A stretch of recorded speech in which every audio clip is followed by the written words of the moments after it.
Bayan, personal na nabahagi ng mga pagkain, gamot at tulong pinansyal si Pangulong Ferdinand R. Marcos Jr. sa mga biktima ng Bagyong Tino sa Liloan, Cebu na pinakanasalantang lugar sa probinsya.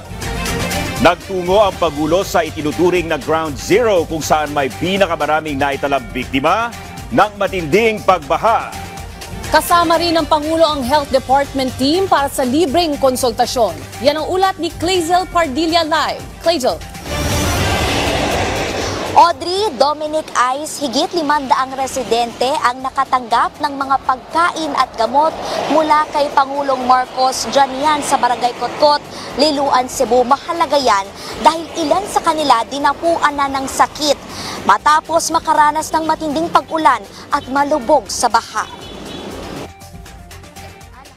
Nilalagnat at panay ang ubo ng 3 apo ni Lola Susan sa evacuation center sa Barangay Kotkot, Liloan, Cebu. Nabasa kasi ang kanyang mga apo habang lumilikas ng manalasa ang Bagyong Tino. Ay, mga yuko og tabang tungod ani sa Bagyong Tino ang akong mga apo.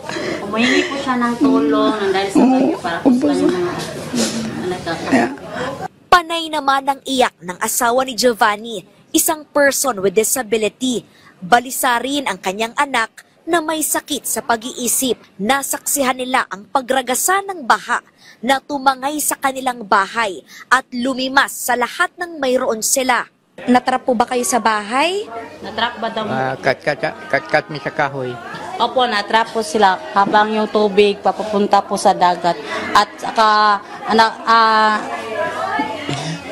pumunta po sila sa puno, doon po sila naligtas. Kumapit kayo sa puno? Opo. Panawagan ng Padre de Pamilya, pagkain, gamot at tulong para muling makapagpatayo ng bahay kung saan ligtas ang kanyang mag-ina. Personal na pinuntahan ni Pangulong Ferdinand R. Marcos Jr. ang mga biktima ng bagyo sa Barangay Kotkot, Liloan, Cebu. Itinuturing itong Ground Zero kung saan naitala ang pinakamaraming nasawi dahil sa tindi ng baha. Kahon-kahong pagkain, sleeping at hygiene kit ang inihatid ng presidente mula sa Department of Social Welfare and Development. Dala rin niya ang daan-daang gamot kontra trangkaso laban sa leptospirosis at impeksyon sa tetanus sa mga nasugatan. Kasama rin ang team ng Health Department na nagsagawa ng libreng konsultasyon.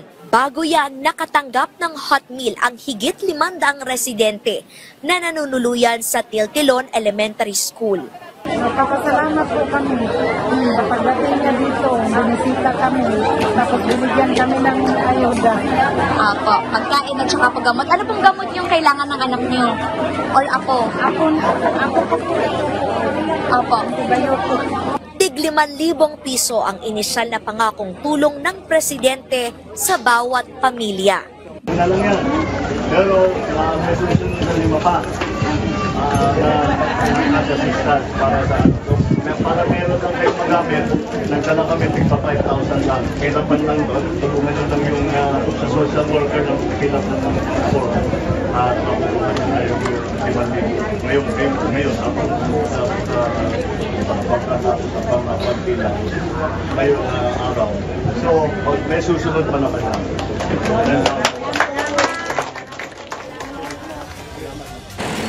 Audrey, Dominic at Ice sa ngayon ay nasa 69,000 na mga family food pack na ang naihatid ng Department of Social Welfare and Development sa probinsya ng Cebu at nangako ang ahensya na bukas lolobo na yan sa 200,000. Ayon naman sa Cebu Provincial Government, 101 pa rin yung naitatalang reported death, samantalang sa Cebu City ay nasa 31 na. Yan ang muna ang pinakahuling balita mula rito sa Cebu. Balik dyan sa studio. Maraming salamat, Clazel Pardilla.